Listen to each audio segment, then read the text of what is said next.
धर्मपुर नाम का एक नगरी थी। उसमें धर्मशील नाम को एक राजा राज करते थे। उसके अंधक नाम का दीवाना था। एक दिन दीवाने ने कहा, महाराज, एक मंदिर बनाकर देवी को बैठाकर पूजा की जाए तो बड़ा पुण्य मिलेगा। राजा ने ऐसे ही किया।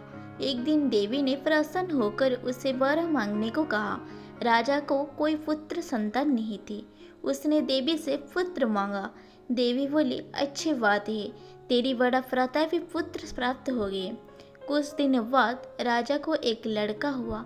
सारी नगर में बड़ी खुशी मनाई गई। एक दिन एक धोबी अपने मित्र के साथ उस नगर में आया। उसकी निगाह देवी के मंदिर में पड़ा। उसने देवी को प्रणाम करने की इरादा किया। उसी समय उसे एक धोबी की लड़की दिखाई दी जो बड़ी सुंदर थी। उसे देखकर वो इतना पागल हो गया कि उसने मंदिर में जाकर देवी से प्रार्थना की, हे देवी, ये लड़की मुझे मिल जाए। अगर मिल गई तो मैं अपना सिर तुम पर चढ़ा दूंगा। उसके बाद हर घड़ी बेचैनी रहने लगी थी। उसके मित्र ने उसके पिता से सारा हाल कहा। अपनी बेटे की ये हालत देखकर वो लड़के के पिता के पास गए और उसके अनुरोध करने पर दोनों का विवाह हो गया। विवाह के कुछ दिनों बाद लड़के के पिता के यहाँ उत्सव हुआ।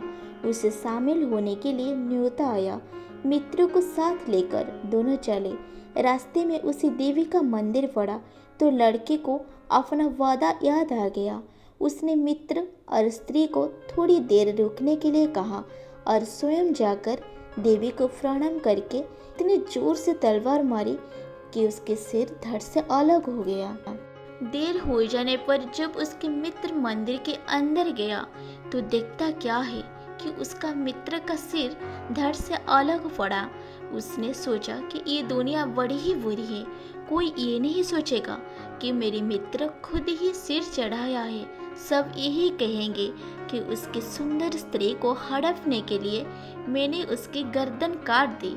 उससे कहीं ज़्यादा बेहतर है कि मैं मर जाऊं। ये सोचकर उसने तलवार लेकर अपनी गर्दन उड़ा दी।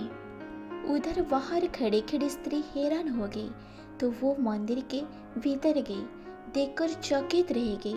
सोचने लगी कि दुनिया कहेगी ये बुरी औरत होगी, इसलिए दोनों को मार आई। इस बदनामी से मर जाना अच्छा है। ये सोचकर उसने तलवार उठाई और जैसे ही गर्दन पर मारने चाही कि देवी ने प्रकट होकर उसका हाथ पकड़ लिया और कहा, मैं तुम पर प्रसन्न हूँ, जो चाहो सो मांगो। स्त्री बोली, हे देवी, इन दोनों को जीवन दो। देवी ने कहा, अच्छा, तुम दोनों को सिर मिलाकर रख दो। घबराहट में स्त्री ने सिर जोड़ तो गलत कर लिया। एक का सिर दूसरे के धड़ पर लगा दिया।